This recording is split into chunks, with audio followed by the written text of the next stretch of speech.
And so she said, well, no, it's really 2 months. And I said, no, that's not what I was told.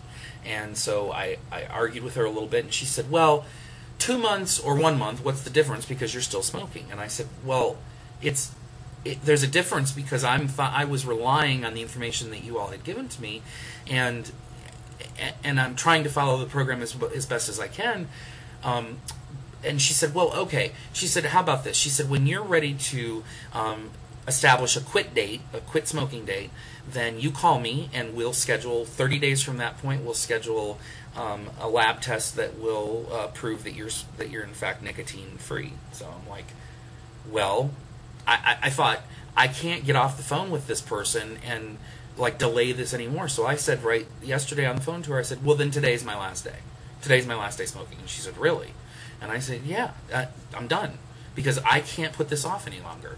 And she said, okay, well then I'll send you a prescription that will allow you to get this, it's called a serum carnitine test. Here's the prescription. Serum carnitine test that will prove that I'm in fact smoke-free. And actually it's written on here to be done 9/1/11 or later. So if it doesn't happen on the 1st exactly, it could be potentially okay. Here's the thing, though. As soon as I got off the phone with her, what do you think the first thing I did was? I said, oh my God, I have to go have a cigarette. Because if I wasn't stressed before, I certainly was now.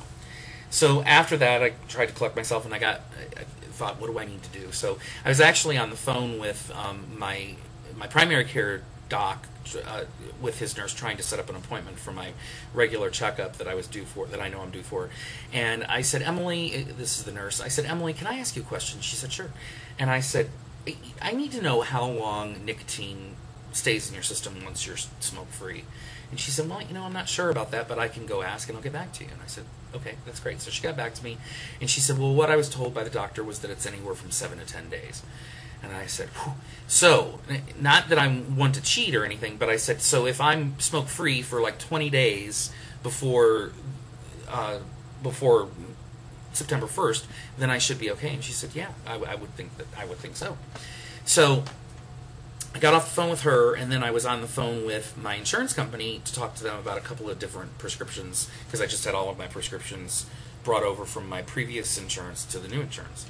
And while I was on the phone with them, I said, do you guys cover Chantix, which is, for some of you may know, it's an aid, it's a oral medication that you take that helps you to stop smoking. And she said, yes, in fact, we have Chantix, and we cover it at 100%. You don't have to pay anything for it, which is phenomenal, because I think the normal monthly cost for Chantix is like $165 to $200, out of your pocket.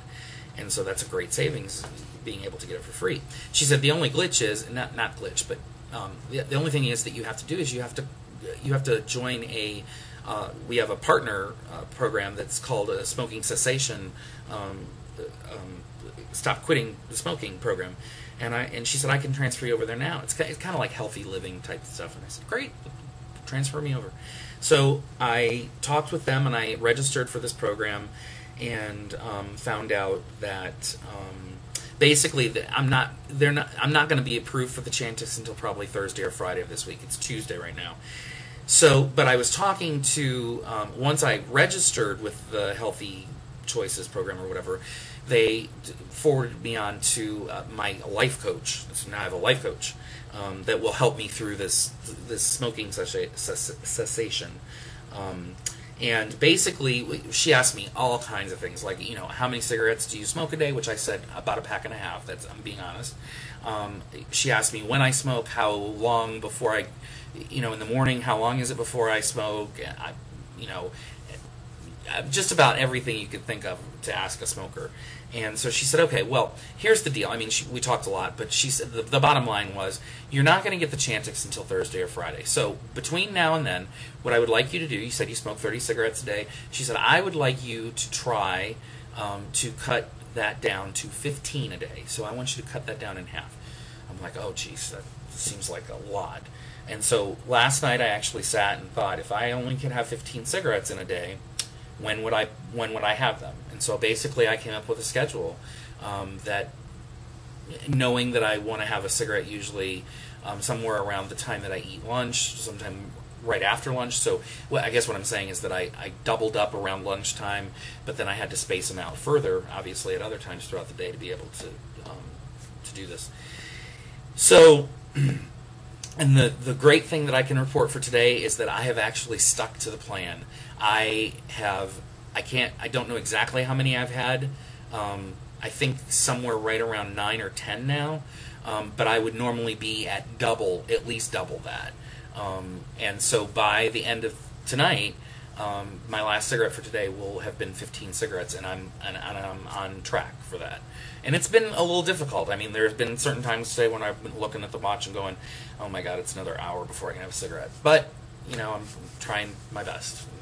What else can I do? Certainly, the surgery. I was doing a lot of research about stopping smoking surgery and stuff like that, and I see some people saying, "Oh my gosh, I can't believe your doctor's making you stop smoking. My doctor didn't make me stop smoking." So a lot of them basically said that the doctor said, "You know what? One major life change at a time is enough. So maybe have your surgery, lose the weight, and then we'll tackle the smoking."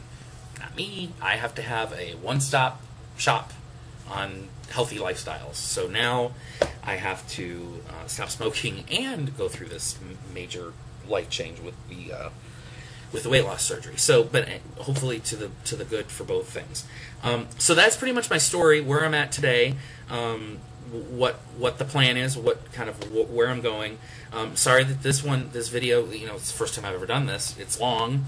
Hopefully, I don't know if potentially I may be able to add some effects or something like that. I downloaded Windows Live Movie Maker, so that's what I'm using. And I have always thought video production was kind of cool, but I don't know anything about it. So potentially, once I get this raw video done, maybe I'll chop some things down. Who knows? Who knows what it'll actually end up being, but that's kind of where I'm at.